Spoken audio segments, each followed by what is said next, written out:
talk for about 35 minutes today and then leave time for questions at the end, lots of questions. I'm also happy to stick around and take private questions when it's all over. I want to say up front, if you need to leave at any point to make a comfort stop or get a drink of water or just cool off, please feel free to come and go as needed. I'm told that this room can get warm, so you do what you need to do. I also have a couple of housekeeping things just at the beginning. I was given the best gift in the world this summer. I got to spend 6 weeks in Katmai National Park, Alaska, which is a place that people dream of going. And I can't believe that I got to go there. And this was a gift from the universe. So part of my way of repaying that gift is by sharing the experience with everybody who I can. So I'm going to pass around my business cards. I want to be able to share my slides with anybody who needs them. If you want my slides, send me an email. My email address is on my business cards. If you have questions, just send me an email. I'm also going to send around something that is completely optional, which is this sign-up sheet.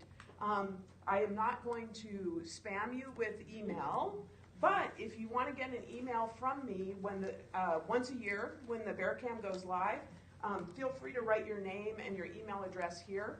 Also, if you want information about Katmai National Park, write your mailing address down here or see me afterwards, and I have some Katmai brochures at home that I could send to you. So I'll send both of those things around. Come on in. Oh, come on in.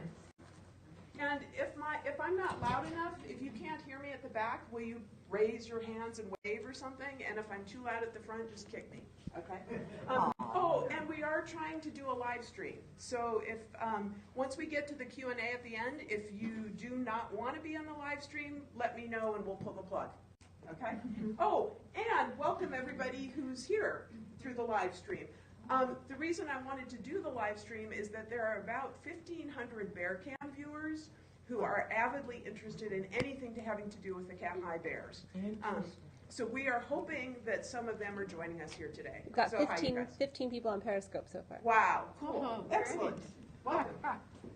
So, I always start this talk by saying thank you. I want to say thank you to Smith College for letting me go to a land where there is no cell phone access, no internet access, for letting me take 30 days of accumulated vacation time to spend in Bush, Alaska.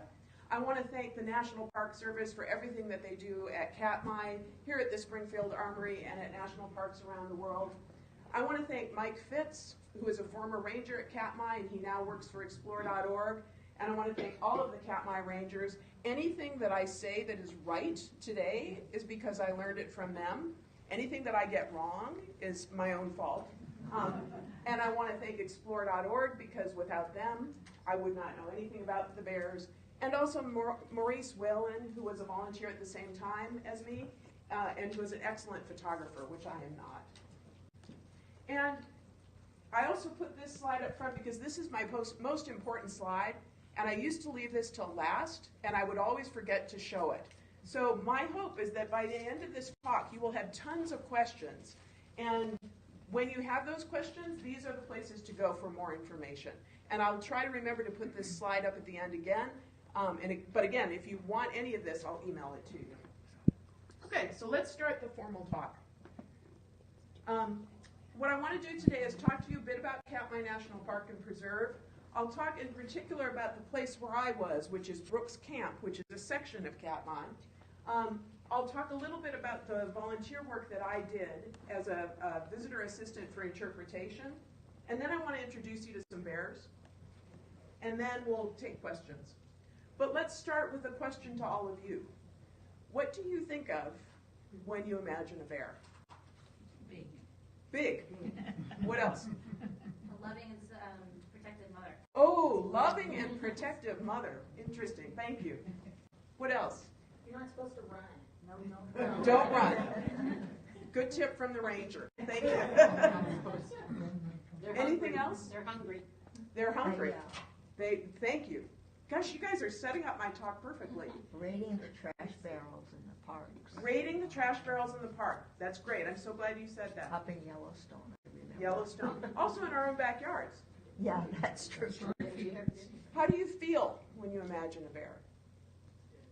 Scared? Excited, happy. Excited? Happy? Yeah, excited. Goose flesh. Goose flesh?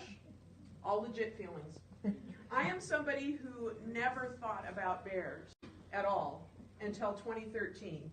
And I never had feelings about bears until 2013. And then in 2013, somebody sent me, a friend of a friend, who I never met, sent me this link, which I hope will come up on video. She sent me a link to the explore.org bear cams. Does anybody watch the bear cams? Leslie watches the bear cams. The kids kind of watch the bear cams. So I'm seeing the link here. I don't know if this is going to come up. We might not have video yet.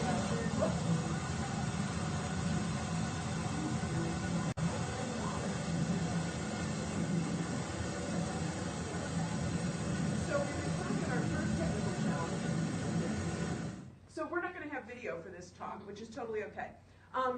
She sent me a link to the explore.org bear cams. And these are webcams that I can live without the video, it's okay. And I saw something that looks like this. Oh, wow.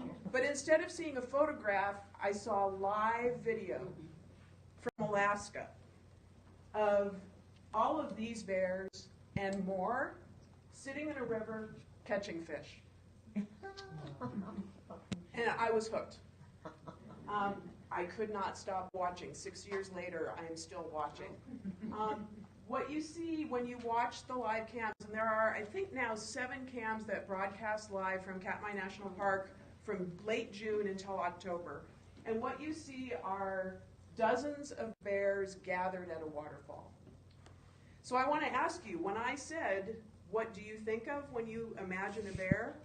Did anybody imagine this? Hungry, eating salmon. They're hungry and they're eating salmon. And I fell in love with this, and it was fascinating to me, because if you watch during July, which is when I started watching, you will see these bears eating, you'll see these bears catching fish, you'll see the bears mating, you'll see dominance behavior. Later in the season, once the bears get full, you'll see the bears playing with each other for half an hour at a time.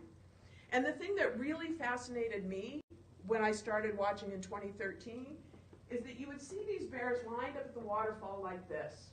And there was one bear in particular, and anytime that bear walked in, he would come in down the hill on the other side of the river, and anytime that bear walked in, all the other bears started moving around. And before the big bear even hit the water, every other bear would kind of disperse. And the bear who was sitting here would move over there. And then that bear would move over there, and then that bear would ping over there. And it was like a ballet, or like an aerial view of a football game. And I could tell that something was happening. I could tell that there was a pattern to all of this movement, but I couldn't see what the pattern was.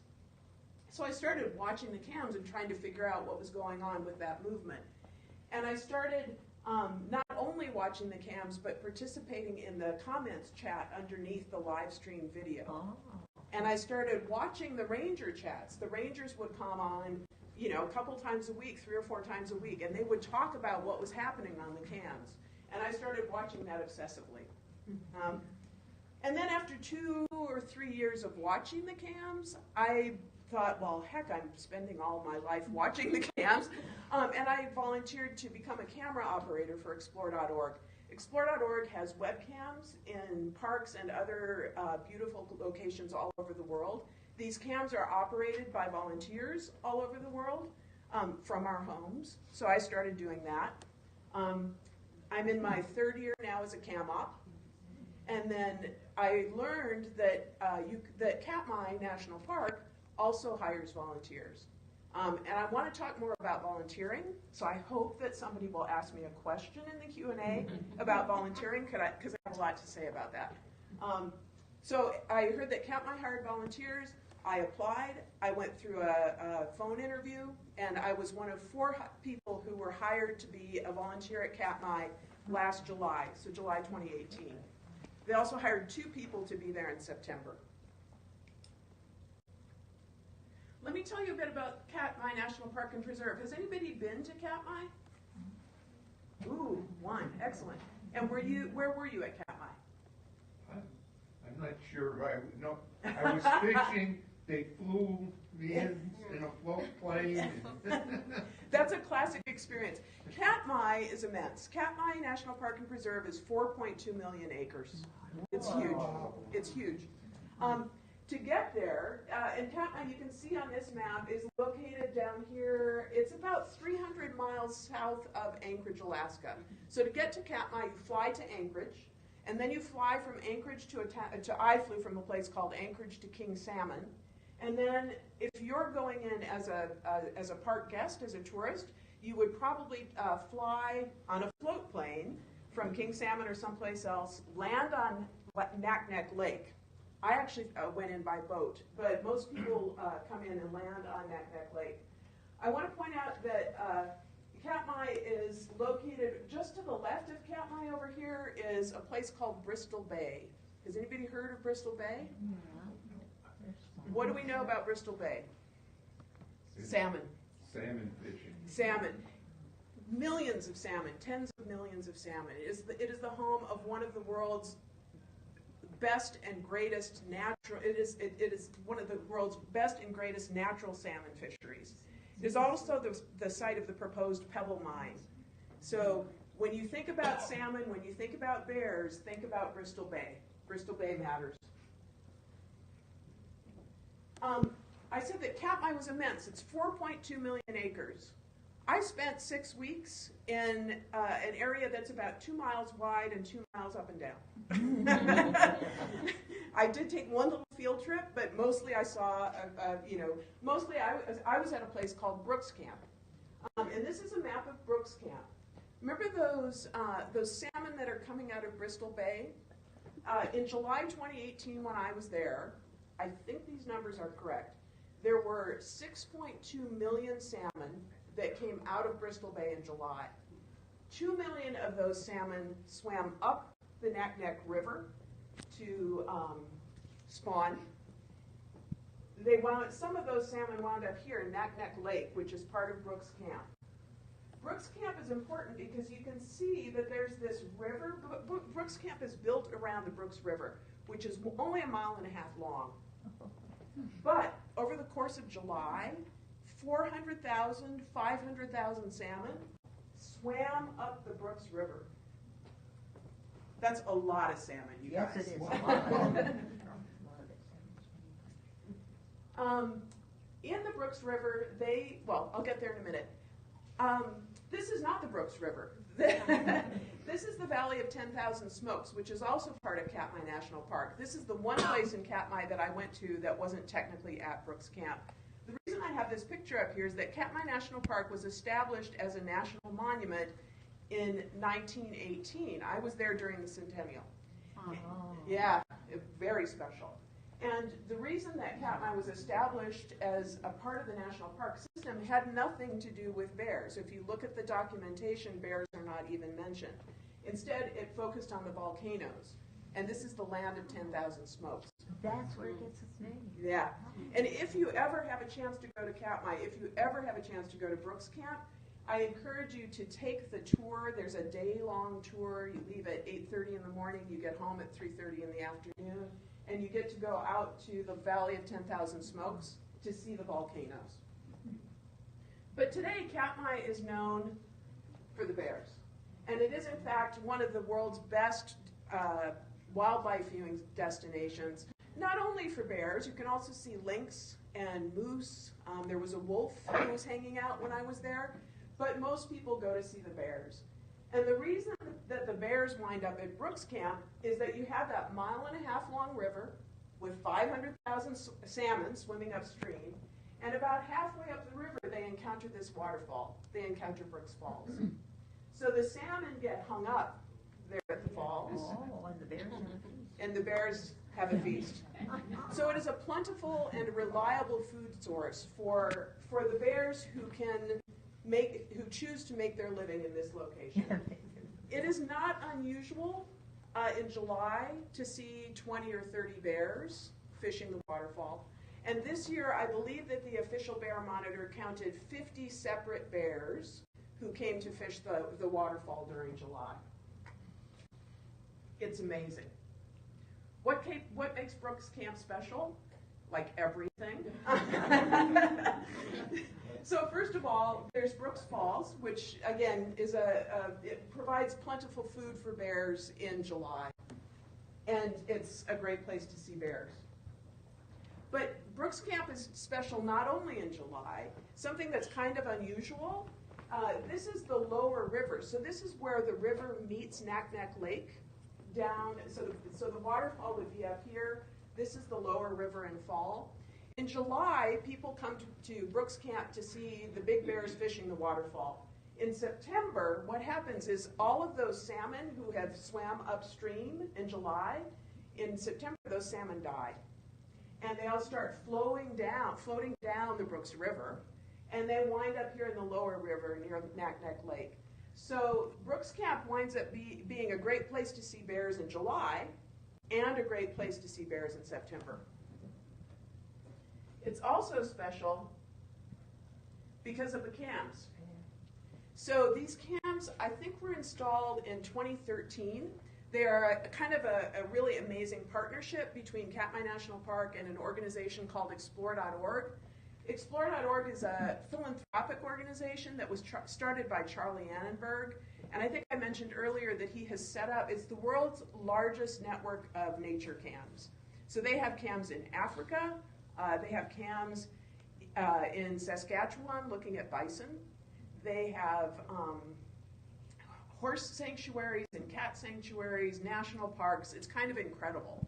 And the cams, as an interpretive device, I think are really amazing because what the cams allow us to do, they've got cams in different locations.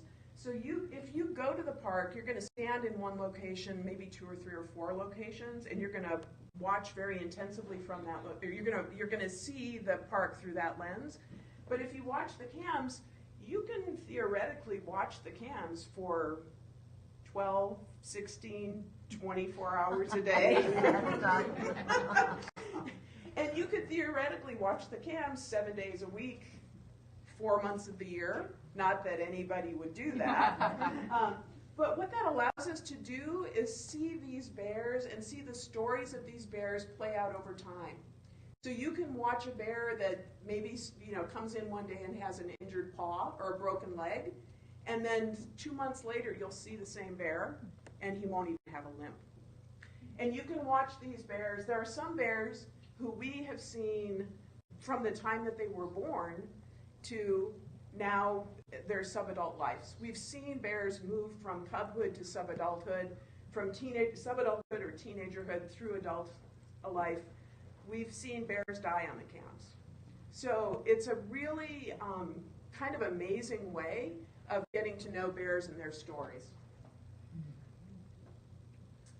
And this works. At Katmai, it works like this. And I know that I've never been to other national parks in Alaska, but I think that they work differently. So there's a place called McNeil Bear Sanctuary where 10 people go. You have to apply by lottery. They admit 10 people per day. You can get very close to the bears because there's only 10 people in the park and you're with a guide at all times. And then there's Denali, where I think you spend most people see the wildlife from a bus. Yeah. And I always think of Katmai as being someplace in the middle. Katmai works because we train people to behave appropriately. So when you land on the lake, you will be greeted on the beach by a bunch of bears and probably by a volunteer who will lead you to the visitor center immediately for your mandatory bear orientation. And in the bear orientation, they're going to go through the rules. The thing about Katmai is that you are in a kingdom of bears and a queendom of bears.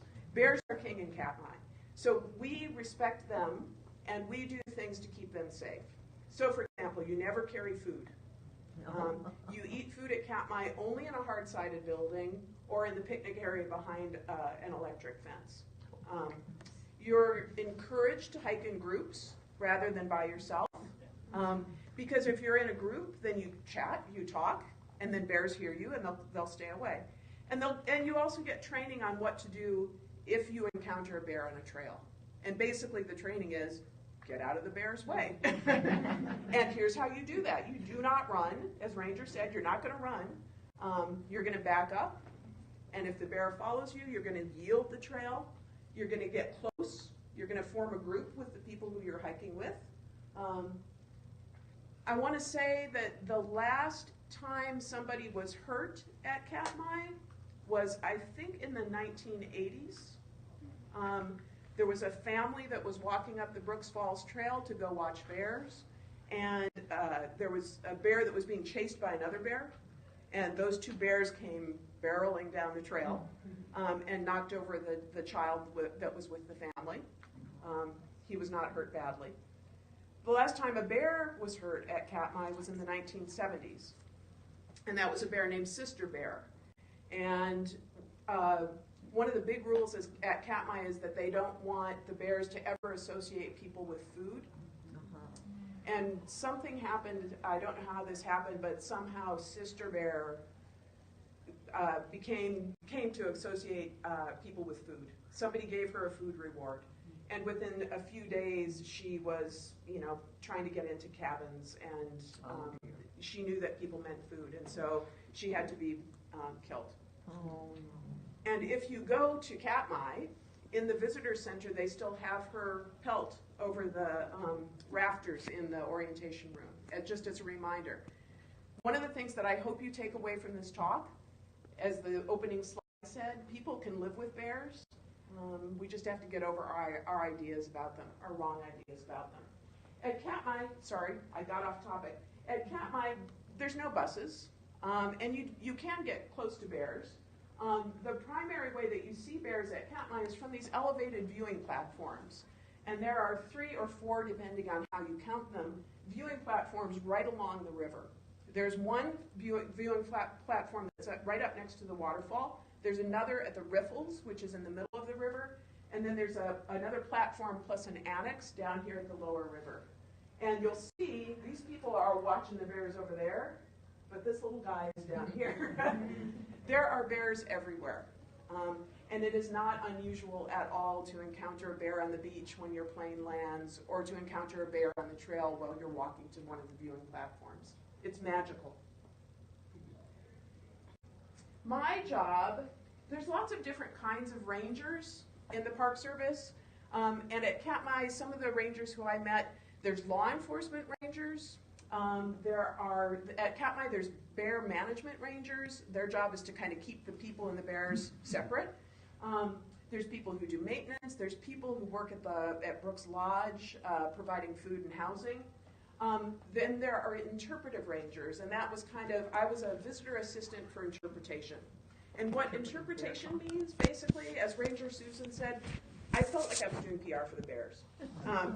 And basically, I talked to people about bears for 8 hours a day. This is not an asset in my real life. Most people do not want to listen to me talk about bears for 8 hours a day. Right, Alex? But if you like talking about bears, you'll love volunteering at Katmai National Park, because that's what you get to do. You get to answer questions about the bears. I want to talk more about volunteering. I want to talk more about the particulars of my volunteer job. So somebody should ask me about being a cam op in the Q&A, and somebody should ask me about what volunteering is like. I'll give you the overview. I usually start by saying, when you imagine a bear, most of us think of bears as solitary creatures, right? We're used to seeing, maybe you see a mom and cubs, right? But you don't think about groups of 10 or 12 big male bears hanging out together. We think of bears as being solitary creatures. And I believe that the reasons bears are solitary creatures is that they lead really difficult lives. Bears have one job: eating, getting fat. But the thing is, they only have 6 months out of the year to do it, right? These bears at Katmai emerge from the den in April. They go back into the den in October. So they have a summer, essentially, to do a year's worth of living. Yeah. So there's an intensity to their lives that I find I think part of the reason I get so excited about them is that they live so intensely, and their job is to get fat. I forgot to say, these bears at Katmai, we're not talking about the black bears that we see here in New England. We're talking about Alaskan brown bears. These bears are, with the bears of Kodiak Island, some of the biggest bears in the world. So a female bear at Katmai, the female bears that I ran into probably came up to here. I'm 5'6", probably 5'7" in these shoes. And the female bears that I ran into probably came up to here. The subadult male bears that I ran into came up to about here. And the larger male bears, which thank goodness I never ran into, would have been taller than that. And that's walking on all fours. I believe, and I may get these numbers wrong, I believe that female bears at Katmai can be between 300 and 600 pounds. Male bears might be between 600 and 900 pounds. And there are some male bears that I bet are close to 1,000. So bears have one job, that's to get fat. And they get fattest during salmon season. When they come out of their dens in April, they will have lost, during hibernation, they will have lost 1/3 of their body weight. And so they come out of the den hungry. But the thing is, there aren't salmon when they come out of the den. So for the first month or so after they come out of the den, they're going to subsist on sedge grass. And maybe, if they can find anything else that they can find, a dead caribou or something. But at the end of June, madness begins to happen at Brooks Camp, and that's when all of those salmon start swimming upstream, out of Bristol Bay, up the Naknek River, up the Brooks River to the Brooks Falls. And on the days that I worked outside, my job was to stand on that Brooks Falls platform or on the Riffles platform and talk to people about what they were seeing. And usually the conversation went something like this. Somebody would say, a guest would say, oh my God, I've been watching that bear up on top of the waterfall. I've been watching that bear for 10 minutes, and I've been timing him. He's caught a fish every 15 seconds. True, it's true. And the guest would say, no wonder that bear up on top of the waterfall is the dominant bear. And I would say, oh, that bear up on top of the waterfall? That's bear 409 Bedos. And she's a 20-year-old female. And she just emancipated her most recent litter of cubs. And you can see them fishing down there. And yes, she is amazing. Girl power.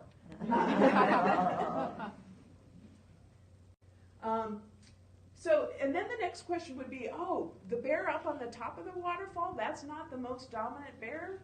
If the bear on the top of the waterfall isn't the most dominant bear, then where does the most dominant bear sit? Does anybody know where the most dominant bear sits? Anywhere he wants to be. You guys are a good audience.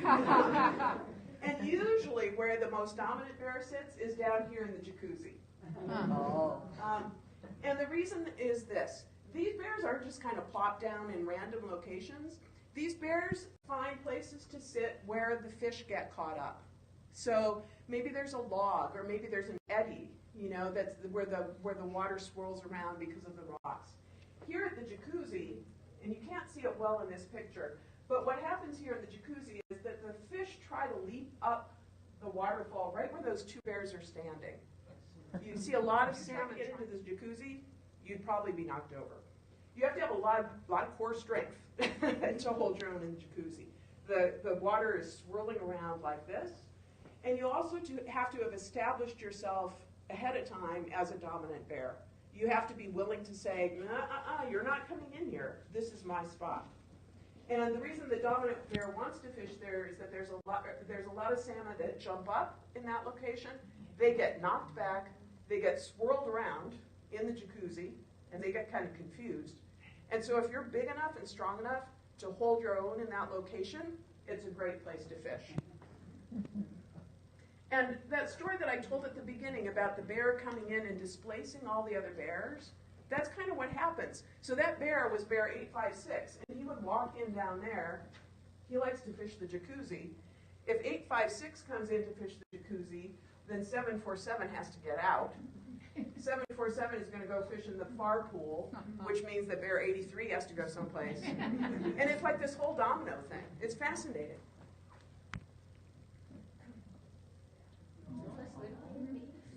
Did somebody just say, so yes, so this is bear 409 bead nose. How do you know who's who? This is bear 409 bead nose. I think I heard somebody say, she looks like a young bear. How do you know this is 409?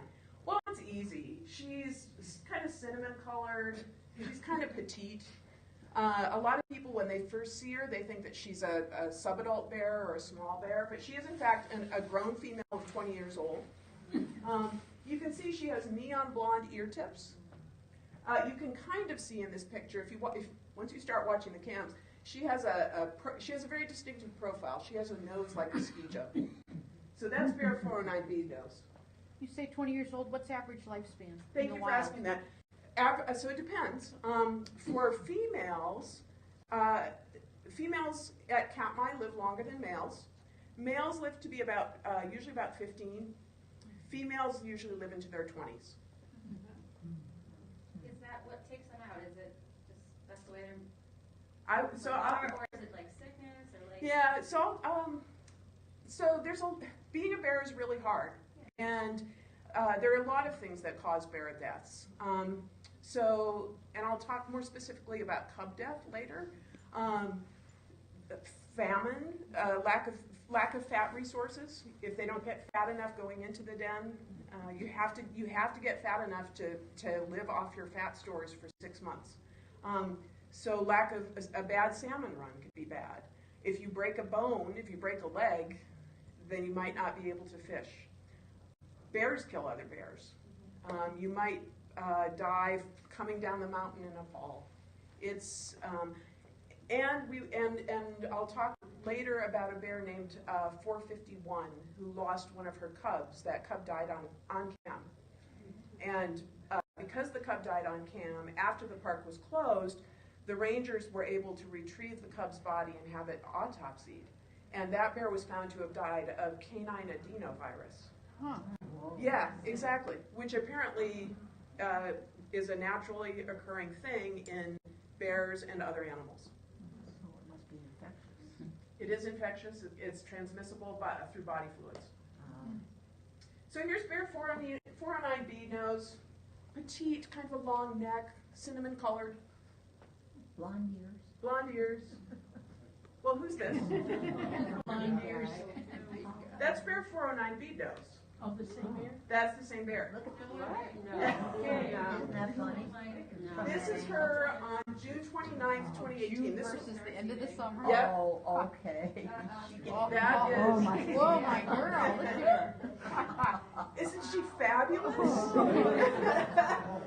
These bears, the Katmai bears, will gain 50% of their body weight between June and the time they go into the den.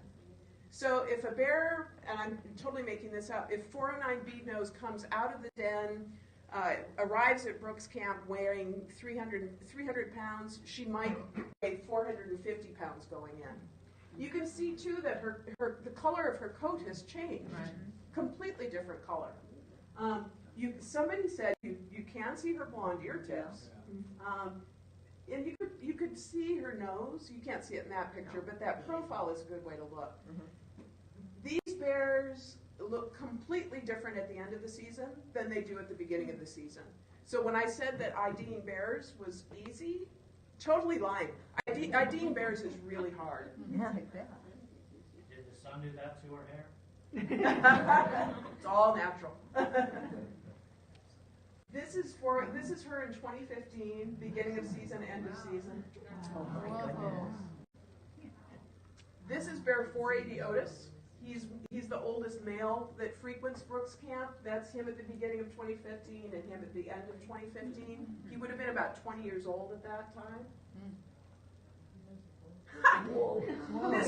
This is bear 747 in August of last year. Every year, Katmai National Park sponsors something called Fat Bear Week. Have you all seen Fat Bear Week? So this is a thing that happens on social media, and it's starting to get quite a lot of media coverage. They create brackets where they, like the NCAA tournament. And the Rangers pick bears. It's horrible. They pit the bears against each other, and they say, who's fatter? Who's gotten fatter? 409 Bead-Nose or 480 Otis? This is Bear 747 at the end of the season. One of the great injustices, perhaps, of last year is that Bear 747, who ended the season even bigger than this, did not win Fat Bear Week. Why? Why? Because 409 Bead-Nose won Fat Bear Week. This is quite controversial. I say that in a joking way. The way that Fat Bear Week works is that people go on Facebook and they cast their votes. And so, you know, some people try to be really scientific about it, but some people vote for the bear that they like. The cutest bear. So it's not meant to be scientific, but it is a great way to help get people interested in the bears and help get people excited about the bears and help people learn about the bears. So poor 747 did not win. So IDing bears is difficult. They gain a lot of weight, their coats change color, they look completely different in August or September than they do in June or July. So how do you know who's who? Do you notice anything about this bear on the left? It's hard to see in this picture. Can you see anything special about her neck? It looks like she's wearing a collar. She is not wearing a collar, but this is Bear 854 Divot, and this is her with one of her cubs a few years ago. And when you see Bear 854 Divot, she always looks like she's wearing a collar or a choker. And the reason she looks that way is that that's a scar. And the reason she has a scar that looks like that is because I think it was in 2013, I think, Bear 854 Divot was spotted about 10 miles from Brooks Camp with a wolf snare around her neck. Oh, yeah. Fortunately, she was seen. They saw her. She had a cub at the time. And the National Park Service, you know, if a bear is injured, park policy is not to intervene. Let nature take its course. Unless the injury is human caused. yeah, that wasn't. Right. The wolf snare is not nature. And she was spotted in August with the wolf snare around her neck. She had been seen in July with 2 cubs. She was spotted in August with 1 cub and with a wolf snare around her neck. And it was August, so she had not reached maximum weight, and that snare was tight around her neck. So the National Park Service made a decision to try to remove the wolf snare. And there's a fascinating video online if you Google 854 Divot wolf snare. It's an hour-long video. Finding a bear in August, especially a bear with a cub, finding a bear, just locating her in the vast expanse of Katmai National Park in August, because by this time they had moved away from the waterfall. The salmon had gone upstream. They had followed the salmon upstream. So they were wandering around, I think it was near Margot Creek, and they had to bring in a bear expert to give her the right dose of anesthesia, give her enough anesthesia to make her fall asleep but not harm her. They had to find her in a location where she would fall asleep, not in a river, you know, and they had to deal with the cub, who was wide awake during the whole operation. So there's a fascinating video. I think it took 3 days. It took several attempts and a couple of days, but they were able to remove the wolf snare. And today she is one of the most easily recognizable bears because of that scar. Another way that you can recognize bears, another thing that helps with bear ID, so scars are good, things like profiles that, you know, the ski jump nose. Some bears have white claws. A very few bears have white claws. So that's a good ID trick. But the best way really to tell is by personality and pattern. So I know, you can't see it in this picture, one of my favorite bears is Bear 89 Backpack. He has no scars, no tattoos, no piercings. He likes to fish in the far pool, and he likes to perch on rocks. And when he fishes in the far pool, he has a very distinctive motion where he kind of slap paws the water. And so if I see a bear fishing in the far pool, slap pawing the water with his left hand, with left paw, I think, oh, is that Bear 89 Backpack? Bear 409 Bead-Nose, who likes to fish the lip, she often will, she'll stand on the lip and she'll kind of perch herself on the lip, and she likes to fish, like, she looks like a pointer dog. She kind of, she lifts up her paw like this. There's another bear that likes to fish the lip. His name is, he's 775 Lefty. He's a big male bear, and he likes to fish the lip. And he'll stand like this, and he does this when he fishes. And that's one way to tell that it's bear 775 Lefty. There is a new bear who just started fishing the lip this year. I think it's bear 812. He's a young bear. This is his first year fishing the lip. And I'm not making this up. When he fishes the lip, he stands like this, he bounces up and down, and he holds his left paw out like this. It looks like he's trying to catch a cab. But I seriously wonder, I mean, to me, his fishing style with the bouncing and with the lifted paw, I mean, he does this. He's not as elegant as 409B does, but he's got that paw up in the air. And I seriously wonder if that's kind of a combo of 775 and 409. Because bears learn from watching other bears. Oh, they. Yes, so scars and patterns and personalities, those are the real clues to bear ID. These bears are not collared, and these bears are not tagged, but the park does keep track of individual bears. So you've heard me talking about bear 775, bear 480. Once a bear has been seen on its own, separate from its mom, 3 times, during a prescribed viewing period by the official bear monitor, that bear is eligible to earn a number. A number, I wonder. Right. And some bears also get nicknames. Nicknames are kind of controversial, and I think there might be a trend moving away from nicknames. And the reason for that is, like, okay, so there was a bear named 814 Lurch, and if you know a bear's named Lurch, what do you think of him? Klutzy. Yeah, klutzy or big, right? Yes. My question is, why just the numbers? I mean, if we're trying to get people to learn more about them and know more about them and sort of maybe relate to them more, wouldn't it be better to have names? So, and that, you've just hit on the controversy right there. Some people say, God, numbers are really hard to remember. Right. Although, Steph Curry is number 30, and Jackie Robinson was number 42. So we can remember some numbers, right? But I do think that, Stacey, Joanne, these are easier than numbers for most people. The controversy around names has to do with maybe the preconceptions that it creates. So if a bear, for example, were named Fifi or Fluffy, you might think of her one way, and if her personality was really different, that might pose a problem. It's a fascinating discussion that is occurring within the ranger world. So these bears do not wear collars, they do not wear tags, but they are numbered, and you can keep track of them in this wonderful book, the Bears of Brooks River book that the rangers put out every year. It's updated every year. It has general information about Katmai, a great way to identify your pictures when you get home from the park. If you've gone to Katmai and you've taken a lot of pictures and you want to know, gosh, which bear is this that I have all these photos of? Check out the Bears of Brooks Falls book. Oh, that is wonderful. So let me tell you about a few of the bears, and I'm behind schedule, so I'll try to go pretty quickly. This is bear 480 Otis. He's one of the most famous and well-known and easily recognizable bears at Brooks Camp. He is the oldest male bear to frequent the park. Last year when I was there, he was 23 or 24 years old. So when he comes back this year, he will be 25 years old. Whoa. And I always say he's lived a lifetime and a half already, since most male bears at Katmai live to be about 15. If you were to look closely into Otis's mouth, as Ranger Mo did in this photograph, you would see that Otis is missing this tooth and this tooth. And a lot of his other teeth are quite worn down. So this makes it hard for Otis to bite the head off a salmon. He can still do it, but it takes more effort. But Otis is a very smart and versatile fisher bear. So what he has done is he has developed other techniques for getting fat.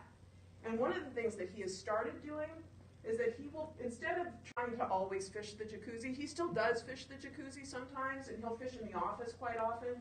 But the other thing that he'll do is he'll pull up here behind the jacuzzi when bear 503 is sitting in the jacuzzi, because he knows that bear 503 won't mind if he sits behind him. So bear 503 will bite the head off a fish, and bear 503 will eat the head and the roe and the skin, the fatty parts. but he'll sometimes let the rest of the fish float downstream where bear 480 Otis picks it up. And some people think, oh my God, why is 480 Otis taking scraps from bear 503? And I think bear 480 is smart. He's letting the kid do all the work, and he's getting fat. And now you're thinking, why is bear 503 sitting in the jacuzzi? Bear 503 is only 5.5 years old. Why is he in the jacuzzi? That's where the dominant bear fish is. Where bear 503 cub adult is no ordinary bear. Bear 503 cub adult is the Alexander Hamilton of bears. He, like Alexander Hamilton, was abandoned by his mother. Most cubs at Katmai stay with their moms until they're 2.5 years old. This bear was separated from his mother when he was just 1.5 years old. His mother, bear 402, was being courted by a dominant bear. And for whatever reasons, 402 became separated from 503. 402, the mother, mated with 856, at which point she wanted nothing to do with her cub. So bear 503, cub adult, was out on his own. And for 3 weeks, we watched that bear wander around the lower river, getting thinner and thinner every day. At this point, he was only 1.5 years old. I had never seen him catch a fish. And we all worried about him because the odds of, what are the odds of a bear making it on his own at 1.5 years? This is him as a cub. And then one day, during one of the ranger chats, Ranger Mike and Ranger Roy came on, and they said, we have something to show you. They said, Ranger Sherry saw bear 503 cub adult with a fish today on one of the trails. And this is a cell phone photo. This is a webcam picture of a cell phone photo of bear 503 cub adult on the campground trail eating a fish that he had caught himself. Great. And I remember watching that ranger chat live. I think I was probably at work, sorry, and thinking, oh my God, that bear might be okay. So this was late July, 2015, I think. But then what happened in August is that, the salmon in August go upstream and the bears follow the salmon upstream. So we had seen bear 503, we had seen this photo of him catching a fish, but now it's August, and where's he going to go and what's going to happen to him? And then in August, one of the bear cam viewers, Calliope Jane, went to Katmai, and she went out to Margot Creek, and she came back and she had pictures, and she said, we saw some of the Katmai bears, some of the Brooks Falls bears out at Margot Creek. And they said, well, who did you see? And she posted a picture of what looked like bear 435 Holly and her spring cub, her 6-month-old cub, and then another big cub that looked a lot like bear 503. And so we started to think, wait, did Holly adopt bear 503? And Ranger Mike was in the comments saying, yeah, bear adoptions hardly ever happen. Don't get your hopes up. Things are not looking good for the cub. He's trying to manage expectations. But we waited and waited and waited. And then one day in late August or September, we saw bear 435 Holly swimming up toward the spit. And we saw the head of her own little spring cub with her. And then we saw a second head, a bigger head. Sorry. And Ranger Mike did a live Periscope chat, and he said, well, we see 3 heads, but it's possible that 435 didn't adopt the cub. Why would an adult bear adopt a cub? Why would she want to welcome a cub? Why would she want to take in another mouth to feed? He said it's possible that 435 Holly is tolerating the cub and letting that cub hang around with her. And he said, we'll only know if it's an adoption if she starts to share resources with the cub.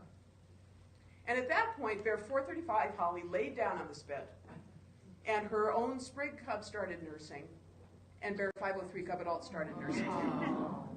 I know!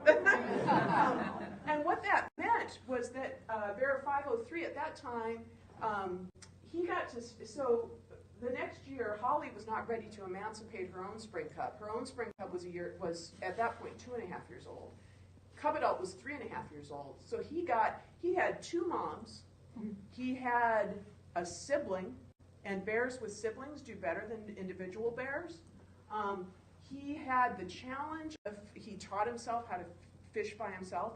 So he, like Hamilton, he's just like his country. He's young, scrappy, and hungry. He's not throwing away his shot. That bear figured out how to get himself adopted. He had 2 different mothers with very different temperaments, and he had an extra year with a mom. So when he was emancipated, that cub was, in my mind, miles ahead of where a lot of other cubs are. So he was fishing the jacuzzi. He started fishing the jacuzzi in August when he was 4.5 years old. And he fishes now the jacuzzi. And they let him get away with it. They do let him get away with it. He's a very smart bear. He will not try to displace a bear who's, more dominant than him, but he will hold his own against bears who he's a very big bear. I forgot to say that. He's got great genetics. He's got really long legs, and he's going to be a really big bear. And he's smart, and I believe that, seriously, like Alexander Hamilton, his difficult upbringing will serve him well. I think he's going to be king of the falls one day. This is bear 128 Grazer. She's a light-colored bear with pom-pom ears. She was somebody, I always think of her as Tigger. She's really bouncy, and she's thin, she's very distinctive looking, and she never had a lot of cred until a couple years ago she showed up with 3 cubs.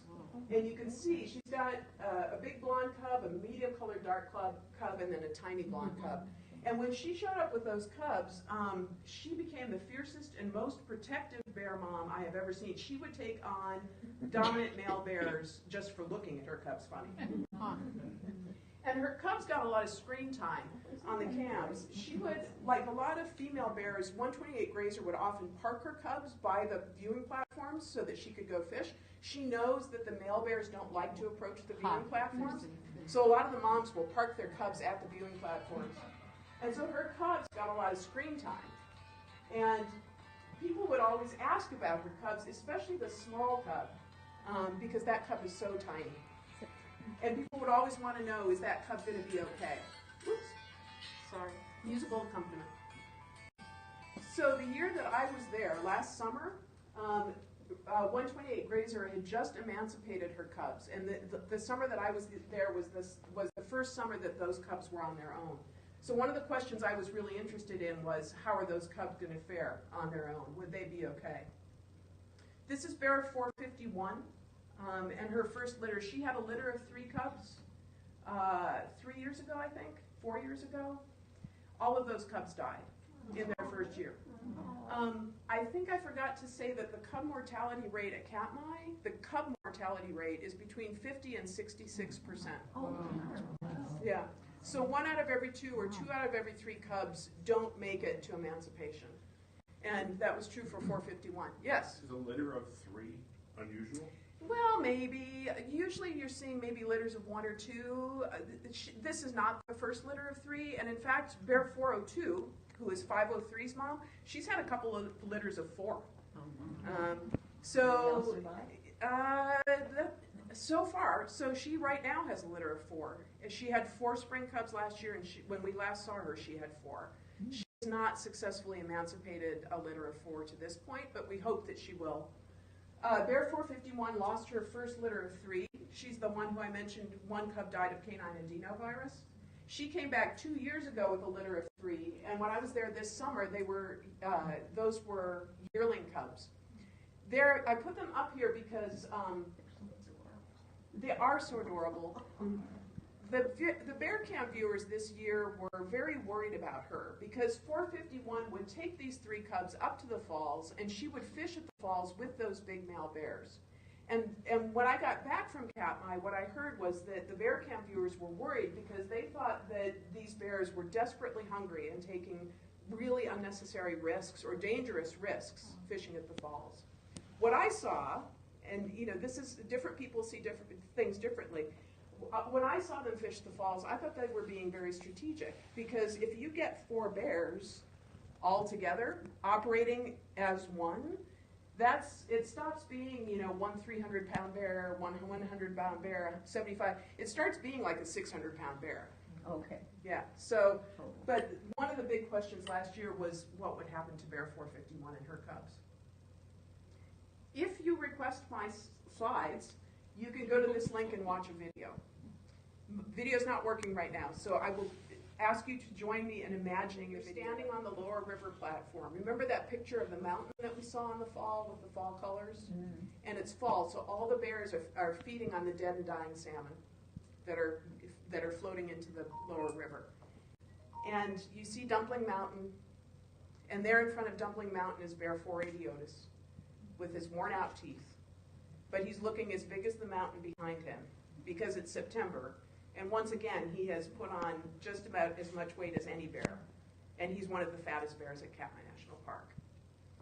And in September, there in front of Otis, we see a teeny tiny bear with big pom-pom blonde ears. And if you look closely, you can see that that bear is in fact 128 Grazer's smallest cub, the runt, at the end of her first summer on her own. And she's put on at least 50% of her body weight. And I will tell you that that bear at the end of her first summer now has her own number, which is 902, which I find very emotional because it means that she survived and she's earned a number. And she also has what I hope is an official nickname of Fifi/Peanut/Bonsai. And one reason I hope that's her official name is that it would mean that she's one of the smallest independent bears at Brooks Falls with the longest possible name. And there in the video behind Otis and Fifi Peanut Bonsai, we see Bear 451 and her 3 cubs looking fat and healthy.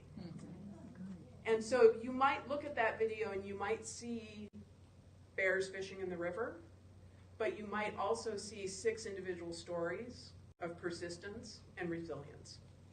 And that is my talk.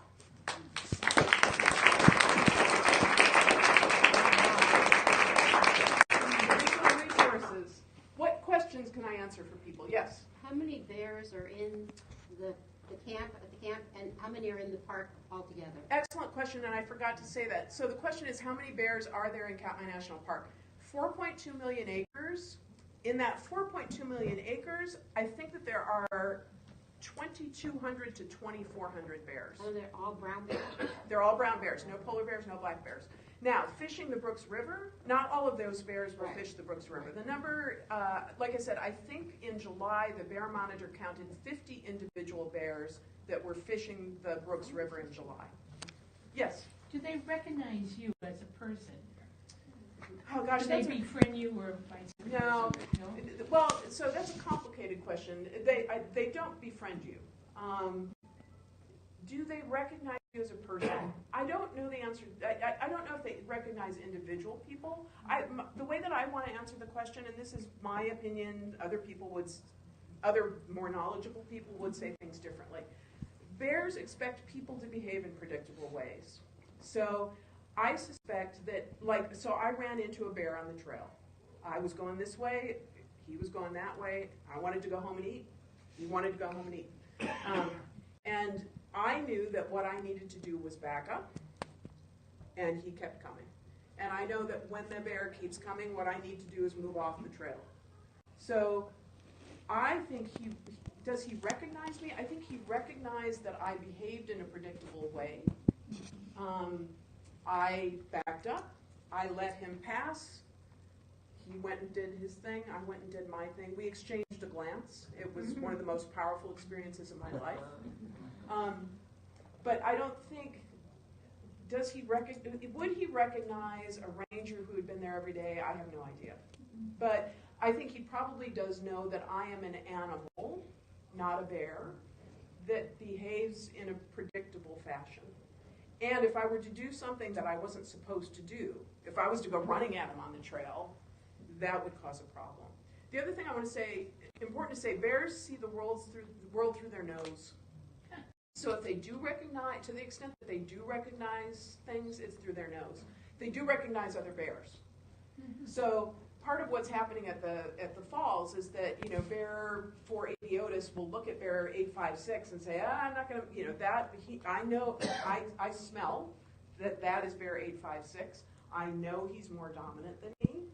I know that he's not going to let me sit behind him. I'm getting out of his way before he comes closer,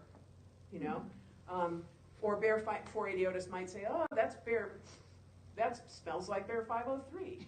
I know that he's too young. He's not going to come at me. He'll let me sit behind him. So they recognize each other for sure. Other questions? Well, I was just thinking, you were talking about a bear and a human, and what if two bears are walking on the path? And Good question. What would two bears do if they ran into each other on the path? The younger bear would move aside. I think that's probably true. The dominant bear would win. Yeah, the less dominant bear would yield. Yeah.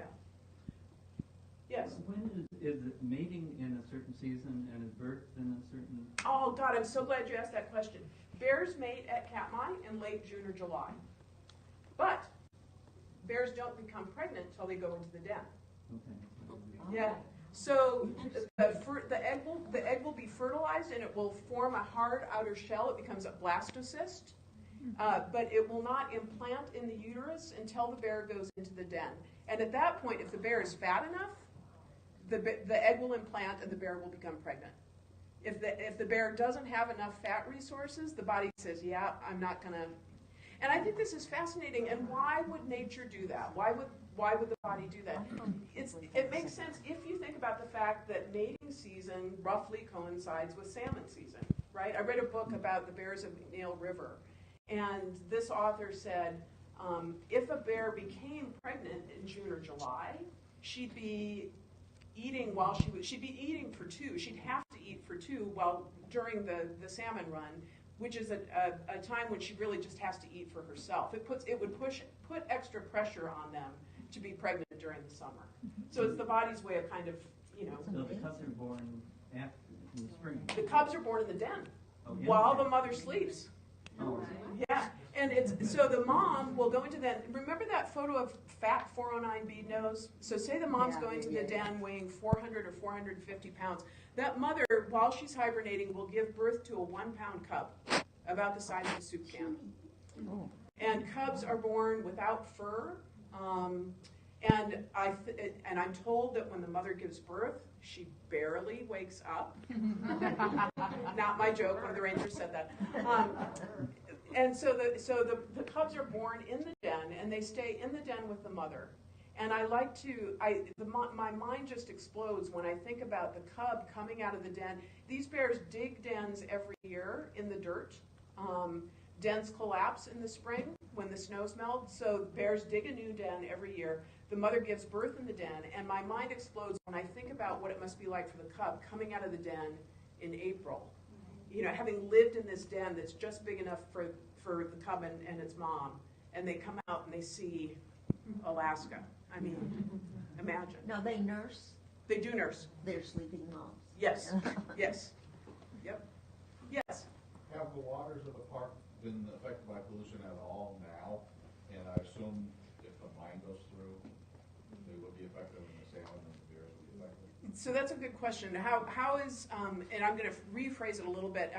I want to start with global warming and how is that affecting the park and how might the mine affect the park. The first time somebody asked me this question about global warming, I answered this way, and I'm not sure it's the best answer, but the first thing that comes to mind is that the water in the lower river has been record high for several of the last few years, I think because of record snowmelt. And the reason that matters is because the lower river in July and August, that's where the moms with cubs fish. So high water in the lower river makes it harder for the moms with cubs. The other way that already water is affected by global warming is Brooks Camp has had record high salmon runs for the last 2 years, I think. But there are other parts of Alaska where the salmon run last year was awful, where they weren't able to allow people to fish because the salmon run was lower.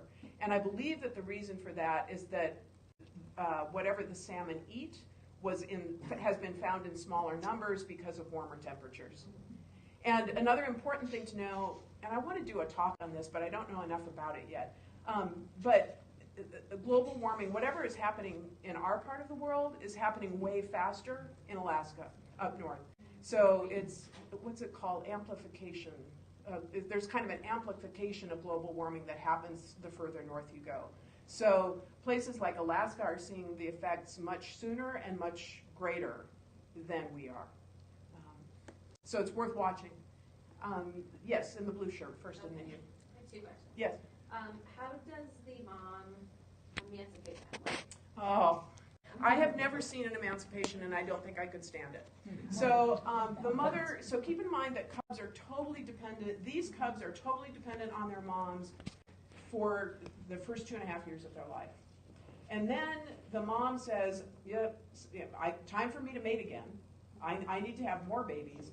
In order to mate, in order to be around these big male bears, this would not be good for you, my little cubs. You have to go away. And I'm told what happens is that it can be quite violent, because she has to persuade them. They've been together every moment, really, and they have depended on their mother for safety. She's been their food source. She's been their protector. She's been their teacher. She has been everything to them for 2.5 years. And then she has time to move out of the basement, get lost. Literally kick them. Yeah, kick them to the curb. And I'm told it can be quite violent with nipping, and growling. But I want to, remember the picture I tried to paint of dear 902 Fifi Peanut Bonsai, who, teeny tiny little cub, who by the end of her first year on her own, she looked fat and happy, I tell you. Yes. I'll come back to you. How can we get up there? Are there tours going up there? Yes. So how do you get up there? Katmai is a hard place to get to. It requires some planning, probably. Part of that has to do with, so I talked about how you get there, fly into Anchorage, blah, blah, blah. There are no roads. You cannot drive to Katmai National Park. There's one lodge in the park, Brooks Lodge, that has, I think, cabins for 40 people. And then there's a campground that has room for 60 people. So 100 people per night can stay in the park. To get a space in the hotel, in the lodge, in the cabins, you apply by lottery 1.5 years in advance. To get a space in the campground, you go online to the National Park site in January to apply for July. All is not lost. There are people who get in to the lodge because other people cancel. And if you don't go in July, if you go at a different time of year, you have a lot better chance of finding a space in the campground. You can also, I said that there are 100 people who stay in the park overnight, but there are lots of people, probably in July, 200 or 300 people per day who come in on day trips.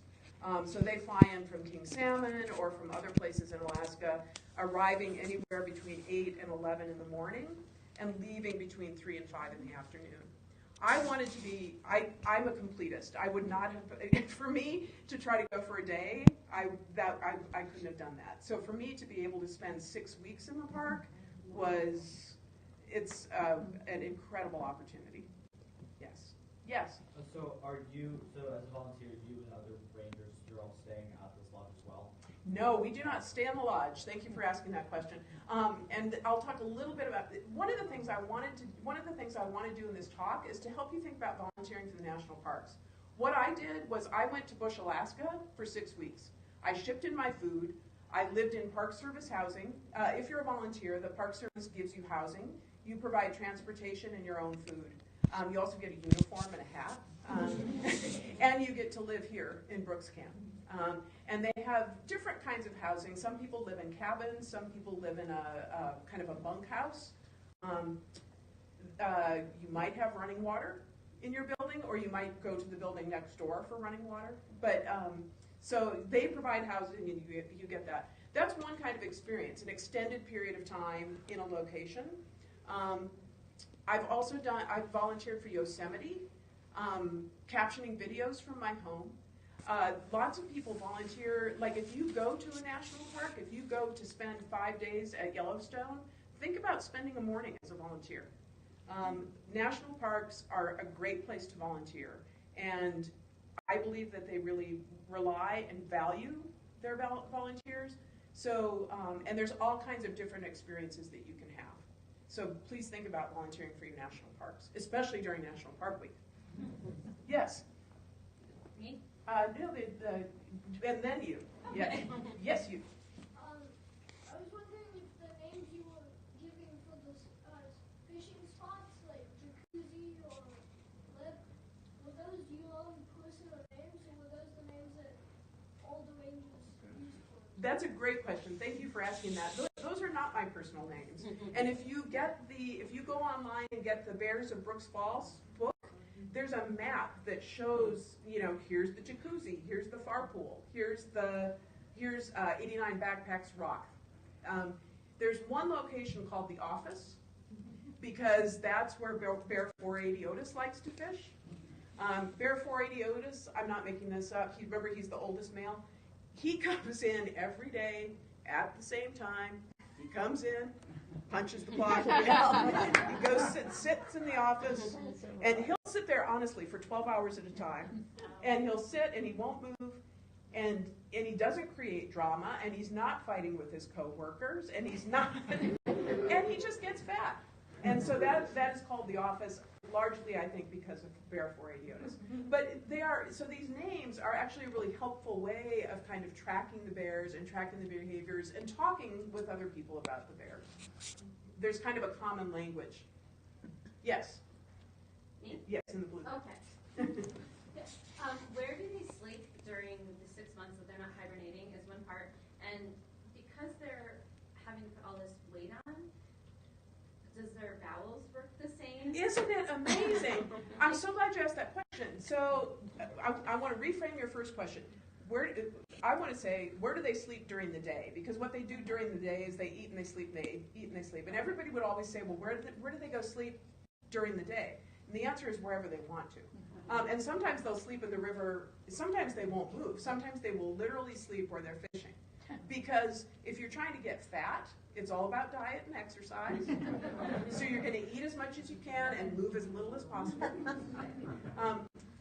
When it comes time to hibernate, these bears, these bears dig new dens every year. And most of them, I think many of them will dig dens in Dumpling Mountain. So that mountain that we saw the picture of, they'll go up that mountain and they'll dig dens. And there's a fascinating video online. If you Google Ranger Mike Bear Den, Katmai, Ranger Mike goes into a bear den, not while a bear is in there, but he goes in and you can see what it looks like, and he talks about what it looks like and what it smells like. Yeah, ew, but still. What was the other part of your question? About if they're eating their bowels, like yeah, bowels, arthritis. Here's the thing. These bears gain 50% of their body weight over the course of 4 or 5 months. They do not get arthritis. They do not get thrown out. Well, that's not true. Otis has arthritis. But they don't have knee problems. If I gained 50% of my body weight, yeah, we'd have some health problems. The other thing is, so when you're hibernating, has anybody ever been in the hospital or flat on their back for a couple of weeks at a time? And you know how you lose the muscle tone. These bears don't lose muscle tone while they're hibernating. They don't develop heart disease associated with weight gain. NASA is studying bears. I'm not making that up. NASA studies bears and hibernation to learn things that might be useful in terms of going to outer space. They are fascinating animals. Ranger Susan. Oh, thank you. Have you ever noticed what happens when a bear cub that has been emancipated comes across mom again? Like, do they pretend they don't know each other? Or worse. So sometimes, remember we talked about emancipation and what a traumatic experience that must be, and how hard it must be, and how hard the mother must have to work, right, to persuade the cub, no more, right? So there are, I believe, different people would answer this question differently, but here's what I believe. I believe that bears recognize their offspring. I do not think that in most cases it is a joyous reunion. And in fact, Bear 435 Holly, so a lot of the bears who fish here are related. Bear 435 Holly fishes here. Her son, 89 Backpack, fishes here. Her daughter, Bear 719, fishes here. 503 Cub Adult, her adopted son, fishes here. We have seen Bear 435 Holly charge 89 Backpack. I believe that I have seen 435 Holly charge 719. And I think that might just be a reminder, keep away. Now, the summer that I was there, bear 409 was fishing the lip, and there were 2 young subadults fishing below that were not, I don't have a firm ID on those subadults, but many people thought that those were 409's recently emancipated offspring. And she let them fish below her. But do they recognize each other? I believe yes. Their sense of smell is so powerful. I don't know how they wouldn't recognize each other. Yeah. And I think that the distance thing makes sense. To me, the distance thing makes a lot of sense. Like, I could see why 435 would not want 89 backpack a male hanging around her, because, like, you don't want that breeding to happen. But I think it's also really interesting that she doesn't want her female offspring hanging around each other. I am very curious to see what happens between 435 Holly and 503, her adopted male son. Oh, that's interesting. Right? I think that'll be really interesting to watch. Are you going back? I am going back for 3 weeks in July. Yes. I'm trying to count 2.5 years to emancipation, which makes it sound like they're emancipated at the end of the season. They're Is that right? at Katmai, they're emancipated early in the season. So the cub will be born in the den, go back into the den with its mother once, go back into the den with its mother a second time, and then at the beginning of that 3rd year, I don't want to say a lot. It is the case that 435, we have seen 435 with 719 and 503 before she emancipated them. We saw them in camp. We saw 128 Grazer and her cubs in camp before she emancipated them. They emancipated sometime during the early... Yeah, before the salmon run. Yeah, before mating season and before the salmon run. Can I do it again? Yeah, go ahead. Dominance, you're interpreting from positioning in the pecking order of the feeding, right? Dominance also extend to mating? So the thing about dominance is, if you're a dominant bear, theoretically you get first dibs on the mate of your choice. Part of the reasons, and this is, I'm going to put a big qualifier here, this is how I would describe it, right? Part of the reasons that male bears fight are for dominance are they want to have good fishing spots and they want to have access to good mates. And if you're a more dominant bear, theoretically it's easier for you to get the best fishing spots, and theoretically it's easier for you to get the best mates. I say theoretically because of this. And I this is just me, I'm just speaking for me. I have seen, so bear courting is fascinating. Bears are so used to being separate that when bears want to mate, what happens is that they follow each other around. Usually the male bear follows the female around until she's comfortable, right? It's like, I've got to, I'm used to being by myself. You're going to have to persuade me that I want to spend time with you. And I think that there are some female bears who get more comfortable with a smaller male bear like 151 Walker. It takes them longer to get used to being around 856, the most dominant male. And they might be more comfortable quicker being around bear 151 Walker. I don't know enough about that to be definitive, but dominance fits into mating, and I think it's probably in a pretty complicated way. Yes. That goes along with what you said about the mom and then her daughter. She didn't want the daughter near her, so I was wondering, does she view her as, I wonder if she views her as competition. Competition, that's really interesting. That's really interesting. I don't know. Good question. Yes? What is the gestation period for bears? So a bear will, so these bears go into the den in, say, October, November. I think they become pregnant when they go into the den. They give birth in January or February, and they come out of the den, let's say, in April. It's a short gestation period. They're it is very small. Very small. It's one of the biggest differences in size between a mother and a child. They also, I think, have one of the lowest reproduction rates because these bears will have a litter of 1 or 2, maybe 3, maybe 4. But again, the cub mortality rate is 50 to 60%. And so they'll invest 3 years in raising their offspring. Then they take a year off, that's a mating year, and then the next year they'll maybe have more cubs. So it's a very low reproduction rate. So one of the things I hope you all get out of this is that like it's really, really hard being a bear.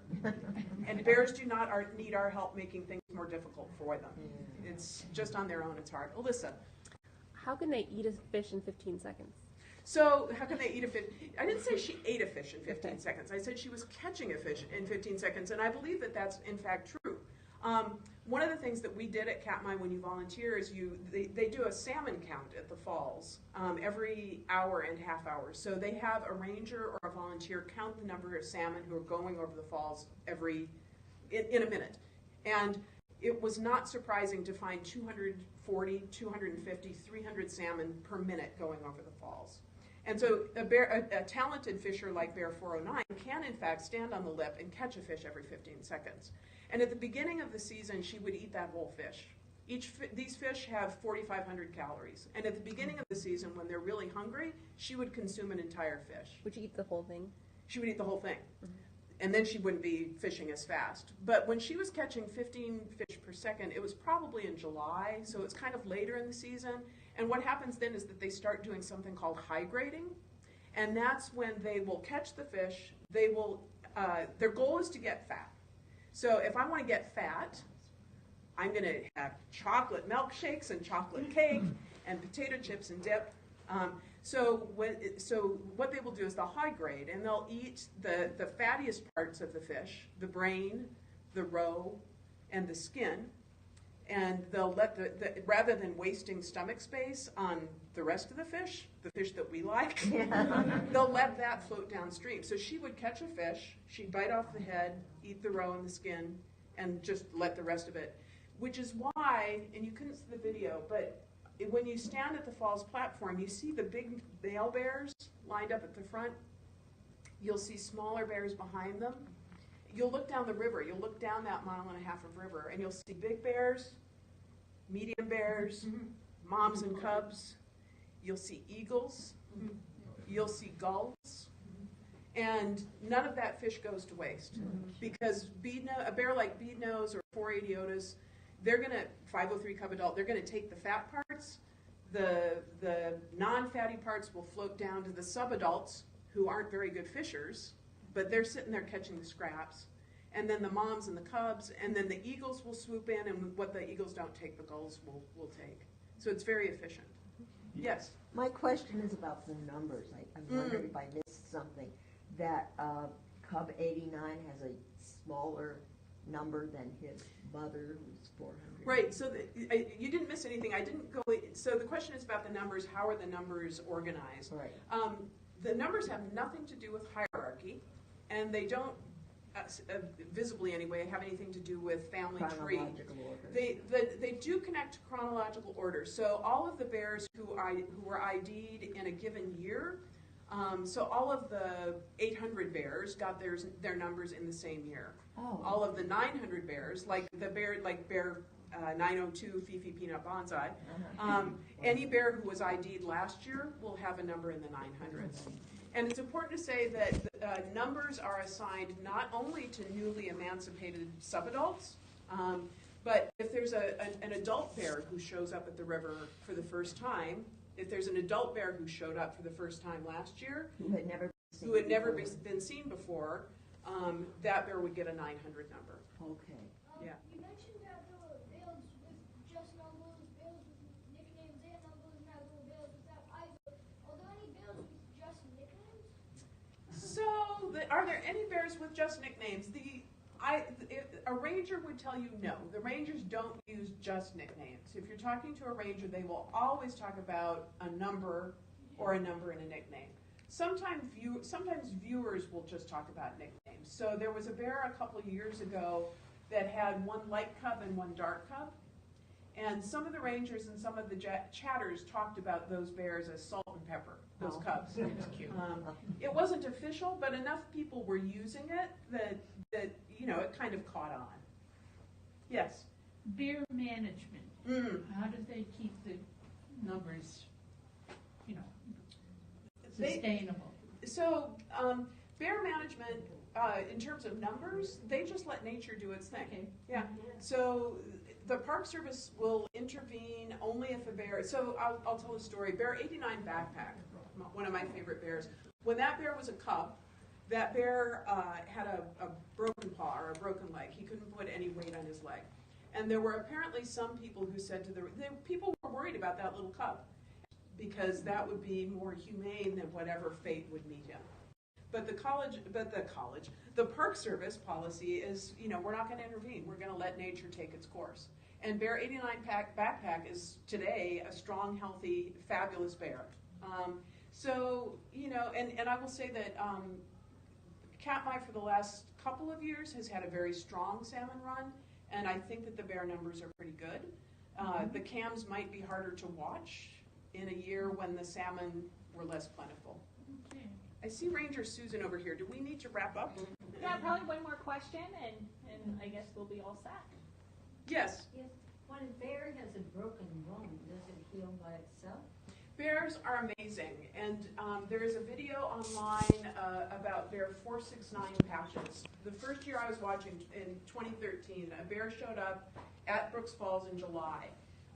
He was an adult male bear, but he was kind of a smaller bear, and he had a diamond patch on his left shoulder. And that bear had a broken rear leg. It was either, he could not put any weight on that leg at all, and he would walk, and the leg would swing. And it was very painful to watch. And the ranger said this bear is Bear 469 Patches, and that bear was not known. He's a very reclusive bear. He is not known to fish at Brooks Falls in the summer because he doesn't like being around other bears. But here he showed up and he had a broken leg, and he was really hungry, and he knew that the waterfall was a rich source of food. And so he would stand there. He could not really fish. He kind of had to stand there and wait for fish to come to him. And every now and then he'd get a fish. And one of the big riddles that first year was, will Patches survive? Will 469 Patches survive? And again, the rangers are in the comments talking about, preparing us for the worst, which is the right thing to do. And then, we watched, and this is the magic of the cams. Over the course of several weeks, you could see that suddenly, he wasn't walking normally, but he was putting some weight on that leg. And then a week later, he was putting more weight on that leg, and he was walking with a limp. And then that fall, he came back, and you would not have known that he had a broken leg. One of the reasons that I love the bears, so many of the bears that I love, so many of the stories that I love are stories of resilience. And you see so many of these bears looking totally beat up or with a broken leg, or Bear 814 Lurch, who showed up with his ear torn off. Ooh. And those bears go on to, be dominant bears.